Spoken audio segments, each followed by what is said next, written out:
एक समय की बात थी। एक गांव में एक घर था जिसमें बूढ़े माता पिता गीता और विजय साथ रहते थे और उनके साथ उनके 3 जवान बेटे अमर, राज और राघव और उनकी पत्नियां अंजलि, रूपाली और शांति भी रहती थी। गीता और विजय अपने तीनों बेटों से बहुत प्यार करते थे। समय का पता ही नहीं चला, हमारे बेटे कितने बड़े हो गए। बच्चे चाहे कितने भी बड़े हो जाएं, पर माँ बाप के लिए तो हमेशा बच्चे ही रहते हैं। तुम सही कहती हो, पर हमें ये देखना होगा कि हमारे बुढ़ापे में ये कैसे हमारा सहारा बनते हैं। विजय एक समय पर एक बहुत बड़ा किसान था, पर विजय अब बुजुर्ग होने के वजह से पहले की तरह काम नहीं कर पाता। पर फिर भी उसने अपनी छोटी सी चाय की दुकान खोल रखी थी, जिससे वो थोड़ा बहुत कमाता। उसे पूरी तरह से अपने तीनों बेटों पर निर्भर होना अच्छा नहीं लगता था। लेकिन विजय की पत्नी गीता उसे उसकी बुजुर्गी की वजह से विजय को काम करने से मना करती। अरे, अब आपको इस उम्र में काम करने की क्या जरूरत है? अब हमारे बेटे जवान हो गए हैं, काम करते हैं और वही हमारा ध्यान भी रखेंगे। तुम तो जानती हो गीता, मैं पूरी तरह से अपने बेटों पर निर्भर होकर उन पर बोझ नहीं बनना चाहता। इसमें बोझ बनने की क्या बात है? जवान बच्चे ही तो अपने बूढ़े माँ बाप का सहारा होते हैं। ये तो अब समय आने पर ही पता चलेगा, पर जब तक मैं काम कर सकता हूँ, मैं अपने बेटों पर निर्भर नहीं हो सकता। विजय और गीता के तीनों बेटे काम किया करते। वो तीनों हर दिन अपने काम पर निकल जाते। अमर का अपना ढाबा था। उसका ढाबा बहुत अच्छा चला करता था। उसके ढाबे पर हमेशा ग्राहक होते थे। राज एक अमीर व्यक्ति के यहाँ काम किया करता था। वो भी अपने काम से अच्छे खासे पैसे कमा रहा था। पर राघव किराए पर एक नाई की दुकान चलाता था, जिससे वो सिर्फ गुजारा करने लायक ही पैसे कमा पाता था। अंजलि, रूपाली और शांति माँ के साथ घर पर रहा करती थी और घर का सारा काम संभालती थी। शांति को माँ पिता के साथ रहना अच्छा लगता था, लेकिन अंजलि और रूपाली दोनों माँ पिता के साथ रहना नहीं चाहती थी।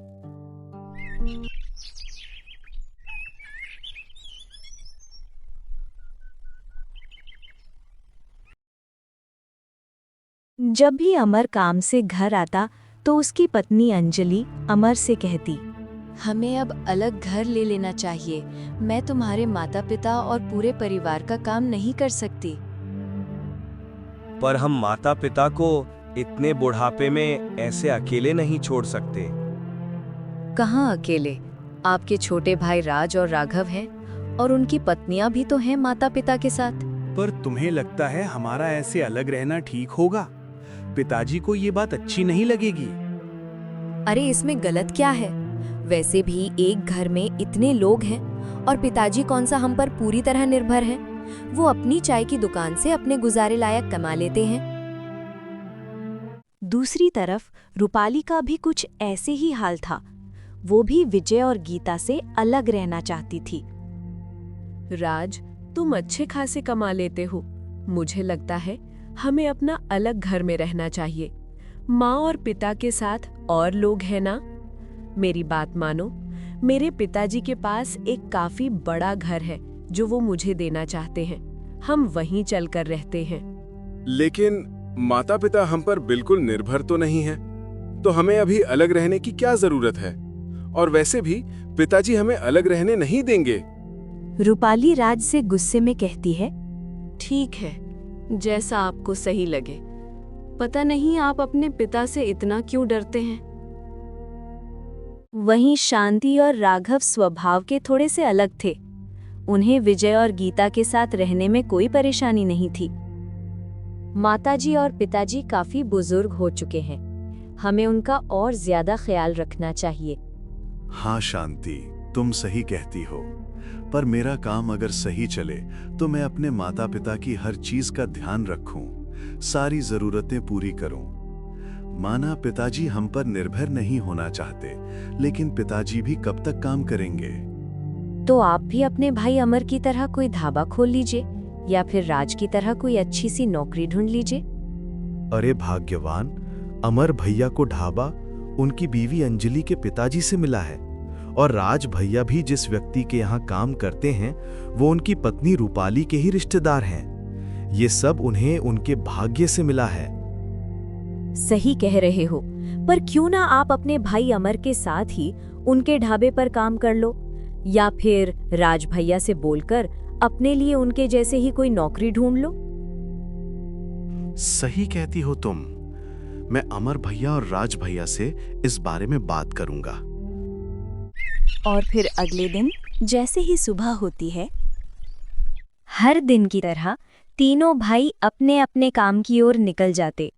अमर अपने ढाबे पर चला जाता, राज अपने सेठ के पास काम करता और राघव अपनी नाई की दुकान पर चला जाता। शाम होने लगती है और राघव अपने भाइयों अमर और राज से अपने काम के लिए बात करने उनके पास जाता है। सबसे पहले वो अपने बड़े भाई अमर के ढाबे पर जाता है। अरे राघव, आज कैसे मेरे ढाबे पर आना हुआ? अमर भैया, मैं आपसे अपने काम के सिलसिले में बात करने आया हूँ। हाँ राघव, बोल, क्या बात करनी है? अमर भैया, मेरा काम ठीक नहीं चलता है, जिसकी वजह से मैं गुजारा करने लायक भी ठीक से नहीं कमा पा रहा। अरे तो राघव, मैं इसमें क्या कर सकता हूँ? भैया, क्या आप मुझे अपने ढाबे के काम में शामिल करेंगे, या आप मुझे कुछ पैसे उधार दे दीजिए ताकि मैं भी आपकी तरह ऐसे ही एक ढाबा खोल सकूं? राघव, मैं तेरी मदद नहीं कर सकता। मुझे तो ये सब भाग्य की वजह से मिला है। अगर तेरे भाग्य में होगा तो तुझे भी मिल जाएगा। चल जा, अब मेरा समय बर्बाद मत कर। राघव अमर की बातें सुनकर वहां से चला जाता है और अपने दूसरे भैया राज से बात करने की सोचता है। राज राघव को घर के बाहर ही मिल जाता है। राज भैया, आज आप काम से जल्दी लौट आए? हाँ राघव, तू तो जानता है सेठ तो मेरी पत्नी रूपाली के ही रिश्तेदार हैं, तो आराम से उनसे जब जरूरत होती है जल्दी छुट्टी लेकर घर आ जाता हूँ। जी राज भैया, ये तो अच्छी बात है, पर मैं आपसे कुछ बात करना चाहता था। हाँ राघव, बता, किस बारे में बात करना चाहता है? राज भैया, क्या आप मुझे भी अपने सेठ के यहाँ नौकरी दिलवा सकते हैं? या फिर आप जिस जगह काम करते हैं वहाँ आसपास कोई नौकरी हो तो मुझे बता दीजिए। मेरा काम बिल्कुल ठीक से नहीं चल रहा, जिसकी वजह से मैं थोड़ा परेशान हूँ। राज राघव की बात पर हंसता है और आगे कहता है राघव, वो मेरे रिश्तेदार हैं, ना कि तेरे, जो तुझे काम पर रख लेंगे। मैं उनसे तेरे लिए कोई बात नहीं करने वाला। राज भी राघव की मदद करने के लिए उससे साफ मना कर देता है।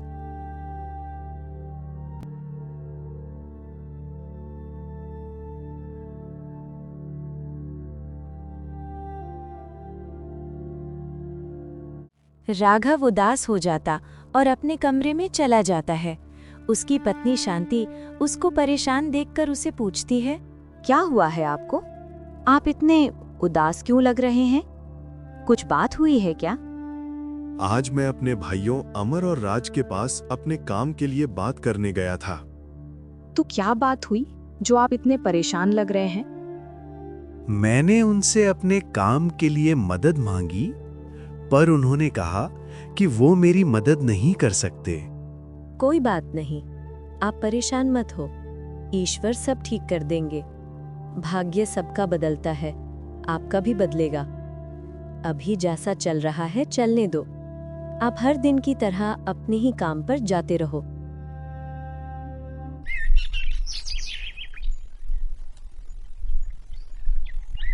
और फिर राघव अगले दिन रोज की तरह अपने काम की ओर निकल पड़ता है। वह दुकान पर पहुंचता है, लेकिन राघव का मन अंदर से उदास होता है। राघव सोचता है, सबके पास सब कुछ है, पर मेरे नसीब में इतनी मुश्किलें क्यों लिखी हैं? क्यों ना मैं खुद ही कोई नया काम ढूंढने निकल जाऊं? शायद कहीं मेरी किस्मत भी बदल जाए। राघव काम ढूंढने निकल पड़ता है। सबसे पहले वो गांव के जमींदार के पास काम मांगने जाता है। उसके मन में एक उम्मीद होती है, शायद जमींदार उसे कोई काम दे दें। जमींदार जी, क्या आपके पास मेरे लिए कोई काम है? मैं ईमानदारी से काम करूंगा, बस मुझे एक मौका दे दीजिए। नहीं, हमारे पास तुम्हारे लिए अभी कोई काम नहीं है। जमींदार जी, मुझे इस समय काम की बहुत ज़रूरत है। कोई भी काम हो तो बता दीजिए। मेरा रोज़गार ठीक से नहीं चल रहा है। देखो, हमारे यहाँ अगर तुम्हारे लिए कोई काम हुआ तो हम तुम्हें ज़रूर बता देंगे। ठीक है जमींदार जी, ज़रूर बताइएगा। और फिर राघव वहां से किसी और के पास काम की तलाश में बात करने चला जाता है। वो एक दुकानदार के पास जाता है। भाई साहब, क्या आपकी दुकान पर मुझे कोई काम मिल सकता है? नहीं भाई, हमारे यहाँ आपके लिए कोई काम नहीं है। और फिर राघव वहां से उदास होकर अपनी नाई की दुकान पर वापस चला जाता है। ऐसे ही समय बीतता रहता है। पर एक दिन वो अपनी दुकान पर बैठा हुआ था। इतने में उसका एक दोस्त उसकी नाई की दुकान पर उससे बाल कटवाने आता है। राघव, कैसा है तू? मैं ठीक हूँ जाए। तू बता, आज कैसे मुझसे मिलने आ गया? अरे राघव, मैं तो अपने बाल कटवाने के लिए आया हूँ और सोचा इस बहाने तुझसे मिल भी लूंगा। आखिर तू मेरा इतना पुराना दोस्त है। हाँ जय, तेरा जब भी मन करे मिलने आ सकता है। और बता राघव, तेरी दुकान कैसे चल रही है? राघव के चेहरे पर उदासी झलकती है और वो उदास आवाज में कहता है, हाँ भाई जय, सही है बस। अरे राघव, तू इतना उदास क्यों हो गया? और सही है बस का मतलब क्या? क्या तुझे कोई परेशानी है? तू बता मुझे, आखिर मैं तेरा इतना पुराना दोस्त हूँ। अरे जय, क्या बताऊं भाई, इस काम से मैं गुजारे लायक भी ठीक से नहीं कमा पा रहा और ना मेरे पास इतने पैसे हैं कि मैं कोई और काम कर सकूं। मुझे अपने माता पिता और अपनी पत्नी दोनों की जिम्मेदारी उठानी है। मैं बस इसी बात से परेशान हूं। भाई तू परेशान मत हो, मैं हूं ना। अगर तुझे कोई काम करना है तो मुझसे पैसे ले ले। जय, मैं तुझसे पैसे कैसे ले सकता हूं? अरे कोई बात नहीं दोस्त, इन पैसों को कर्ज समझ लेना और जब कभी तेरे पास हो तो लौटा देना। चल अब मेरे घर चल, मैं तुझे पैसे दे दूंगा।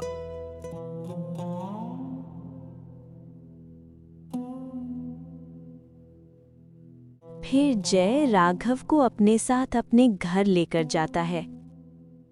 तू बैठ, इतने में मैं तेरे लिए कुछ खाने को लाता हूं। ठीक है।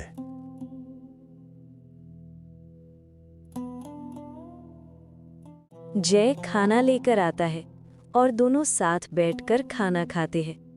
खाना खाने के बाद जय उसे पैसे देने लगता है।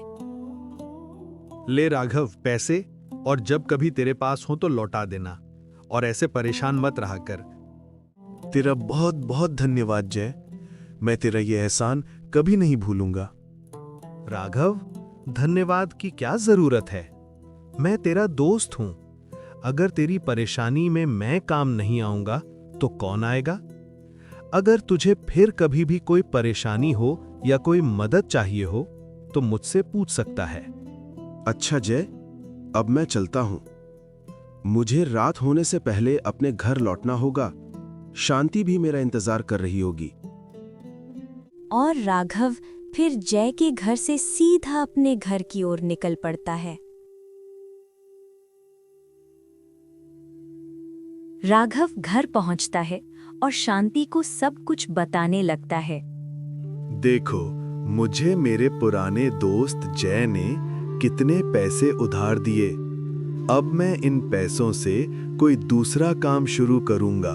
अरे वाह, ये तो बहुत अच्छी बात है जी। मैंने कहा था ना, ईश्वर सबकी मदद करते हैं। अब आप इन पैसों से अपना कोई नया काम शुरू कर दीजिए। मैं इन पैसों से अमर भैया की तरह एक ढाबा खोलूंगा। अब राघव उन पैसों से अपना एक ढाबा खोल लेता है। धीरे धीरे उसके ढाबे पर ग्राहक आने लगते हैं और कुछ ही दिनों में उसका ढाबा काफी अच्छे से चलने लगता है। वो अब अपने माता पिता और शांति का और अच्छे से ध्यान रख पाता और उनकी सारी जरूरतें पूरी करता। राघव अपने पिता से कहता है, पिताजी, अब आपको चाय की दुकान पर जाने की क्या जरूरत है? मेरा ढाबा इतना अच्छा चल रहा है, मैं आपकी हर जरूरत का ध्यान रखूंगा। आप बस आराम कीजिए और अपना ख्याल रखिए। नहीं राघव, मुझे खुद से काम करना अच्छा लगता है। जब तक मैं अपने पैरों पर खड़ा हूं, तब तक मैं अपनी मेहनत से ही कमाना चाहता हूं। यही तो जिंदगी का असली सुकून है बेटा। ठीक है पिताजी, जैसा आपकी मर्जी। बस अपना ख्याल रखिए। मैं चाहता हूं कि आपको कभी किसी चीज की कमी ना हो। राघव अपने ढाबे पर जाया करता था और उसके पिता विजय रोज की तरह अपनी चाय की दुकान पर जाया करते थे। ऐसे ही समय बीतता रहा, लेकिन एक दिन अचानक उसके पिता विजय का देहांत हो जाता है।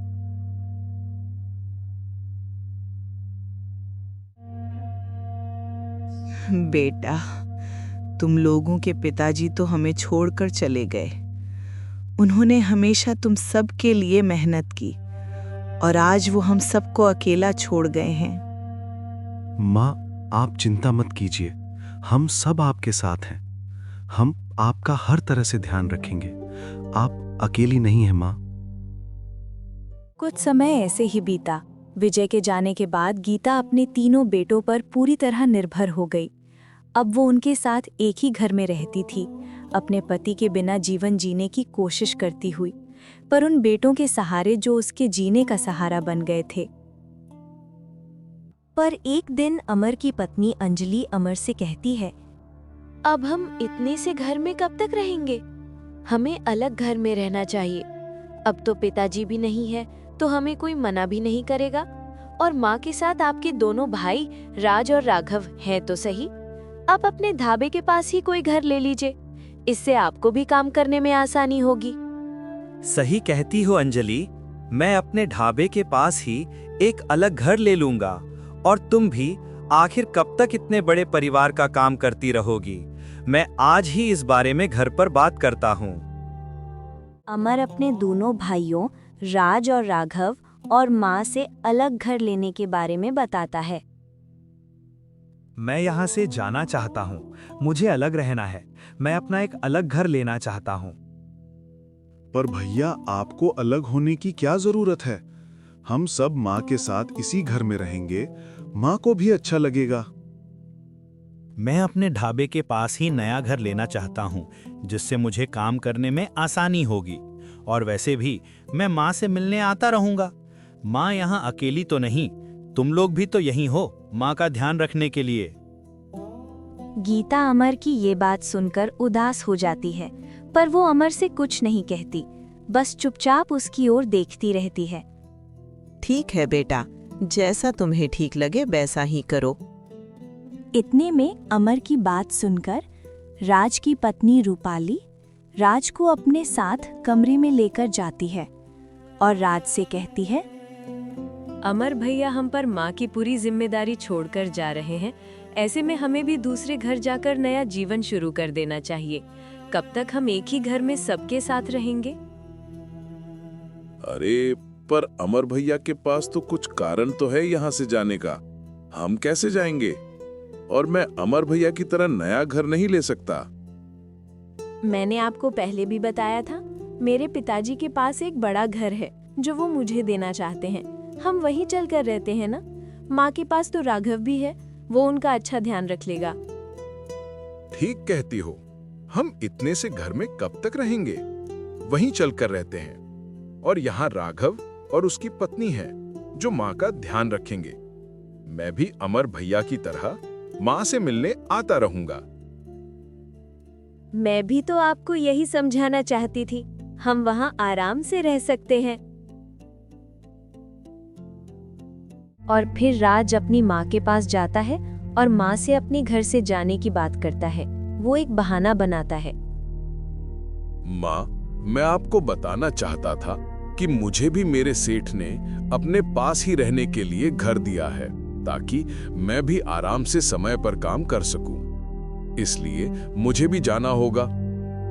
कोई बात नहीं बेटा, जैसे तुझे ठीक लगे वैसे ही कर ले। बस अपना और अपनी पत्नी का ध्यान रखना।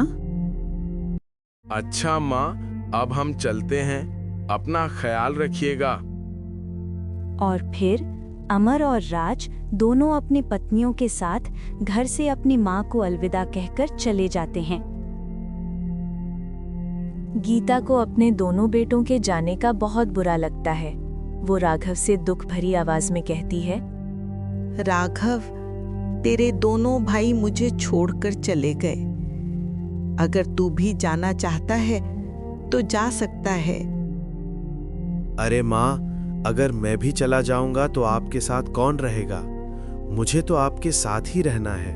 अब तो पिताजी भी नहीं रहे, इसलिए मुझे और ज्यादा आपका ध्यान रखना चाहिए। बेटा तो कितना अच्छा है जो मेरे लिए इतना सोचता है। भगवान तेरा भला करे बेटा। माँ जी, अगर इस उम्र में हम आपका ध्यान नहीं रखेंगे तो कौन रखेगा? हम आपके साथ ही रहेंगे। गीता को राघव और उसकी पत्नी शांति की बात सुनकर बहुत खुशी होती है। समय ऐसे ही गुजरता रहता है। राघव हर दिन की तरह अपने काम पर जाता और शांति घर पर माँ का बहुत अच्छे से ध्यान रखती है। गीता कुछ दिनों के बाद ज्यादा बीमार पड़ जाती है। वह अपने तीनों बेटों को अपने पास बुलाती है और कमजोर आवाज में कहती है, बेटा, मुझे तुम सबसे कुछ कहना है। मुझे लगता है कि मेरा अंतिम समय करीब आ चुका है। माँ जी, ऐसे मत बोलिए, आप बिल्कुल ठीक हो जाएंगी।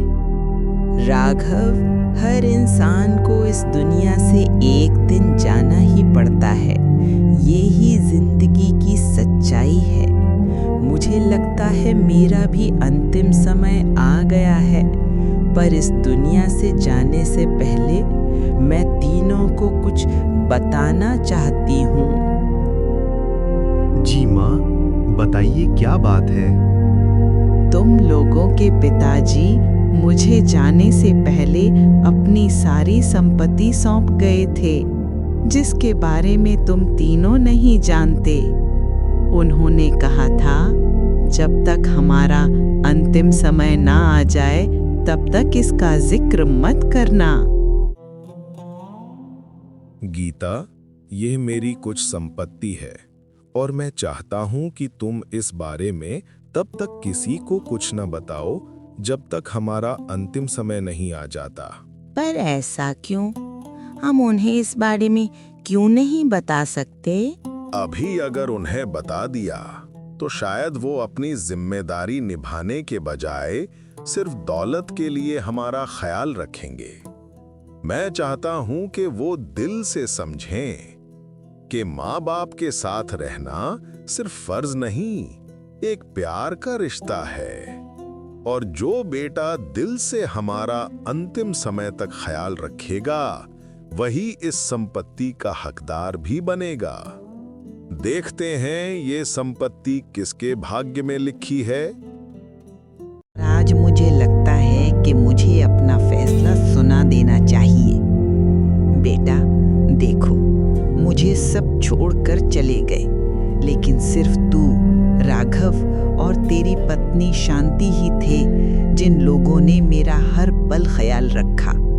तेरे पिता बहुत समझदार थे, मानो उन्होंने भविष्य देख लिया था। अब तू ही इस सारी संपत्ति का हक तुझे सौंप रही हूँ बेटा। माँ की बात सुनकर अमर और राज दोनों के होश उड़ गए। राघव की तो पूरी दुनिया ही बदल गई। उसे भरोसा ही नहीं होता कि वो इतनी बड़ी संपत्ति का मालिक बन चुका है। फिर भी वो अपनी माँ से कहता है, माँ, मुझे भरोसा ही नहीं हो रहा कि आपने मुझे इतना बड़ा सम्मान दिया है। पर माँ, ये सब मेरे लिए दौलत नहीं, आपका आशीर्वाद है।